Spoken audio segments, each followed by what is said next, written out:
as a global debate is unfolding over the regulation of AI and its impact on employment, privacy, and even democracy itself, the Church's commitment to the dignity of every human person has not only grown more decisive, but become more visible. With his new encyclical, Pope Leo has once again emphasized that the pursuit of efficiency for the sake of profit can never be more important than the human person.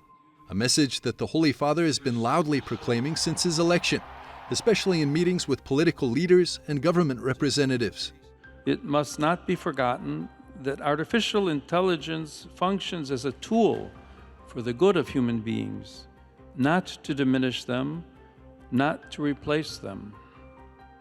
What is emerging is, in fact, a significant challenge, one that calls for great attention and foresight in order to project, also in the context of new scenarios, healthy, fair, and sound lifestyles, especially for the good of younger generations. Just days before the publication of his new encyclical, Pope Leo also approved the establishment of an interdicasterial Vatican Commission on AI to examine its development, its widespread use, and its potential effects on man and humanity as a whole. But the Church's involvement goes beyond documents and dicasteries. At a recent conference organized by the Pontifical Gregorian University, Catholic theologians, university professors, and researchers from around the world came together to explore the future of work and how AI is reshaping the labor market. Never before in history have we had a threat to the blue-collar worker and the white-collar worker simultaneously. So this disruption, it's not the same thing. Like, I think it's important to state, industrialization was incredibly disruptive. This is 10x the disruption, which means we need 10x the focus, right, and creativity here. Among the speakers was Noam Yuchtman, Hayek Professor of Political Economy at the London School of Economics.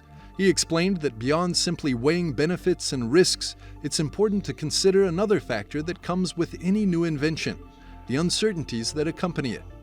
As with historical technologies, the process of adopting this technology is in its early stages and will be different as new organizations emerge that adopt the technology, as old organizations readjust their organizational structure and their modes of work in order to use the technology best.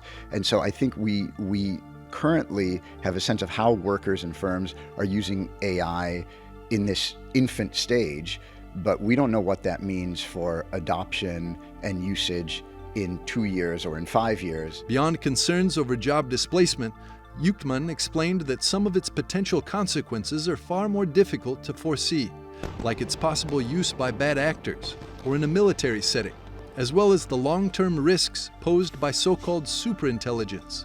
This, Noam explained, calls for strong leadership that focuses on the human person.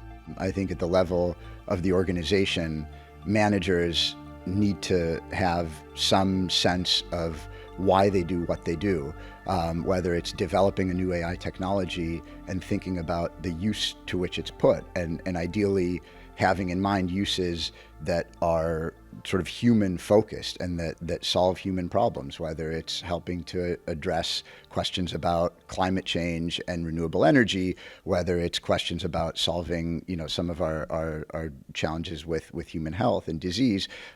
We can direct AI in that way as managers. Although organized by the Church, the conference brought together voices from a wide range of academic and professional backgrounds, reflecting the Church's desire to reach beyond the walls of the Vatican and contribute meaningfully to the global conversation.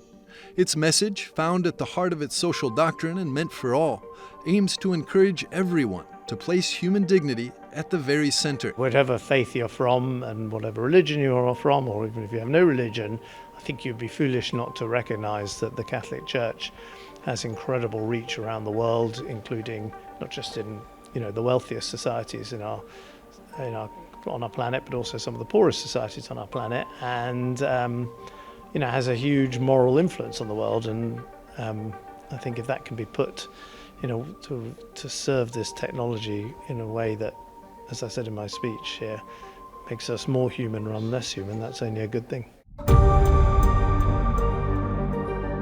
AI's impact on the global economy has become a challenge affecting nearly every field.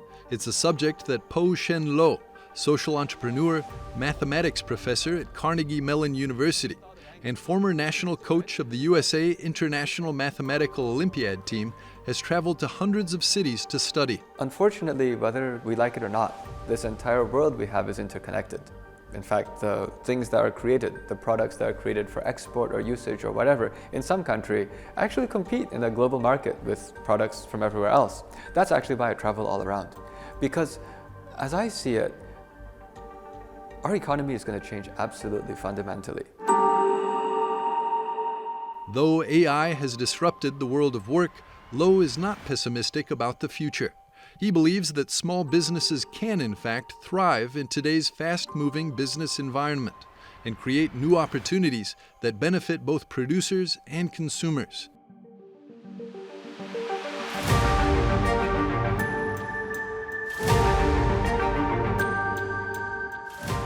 Inspired by the students he's met through his social enterprise, Thoughtful, which provides math and charisma coaching for high schoolers, Lo is confident about the competence and kindness of young people who will enter the workforce in the years to come. We're also encouraging them to start businesses.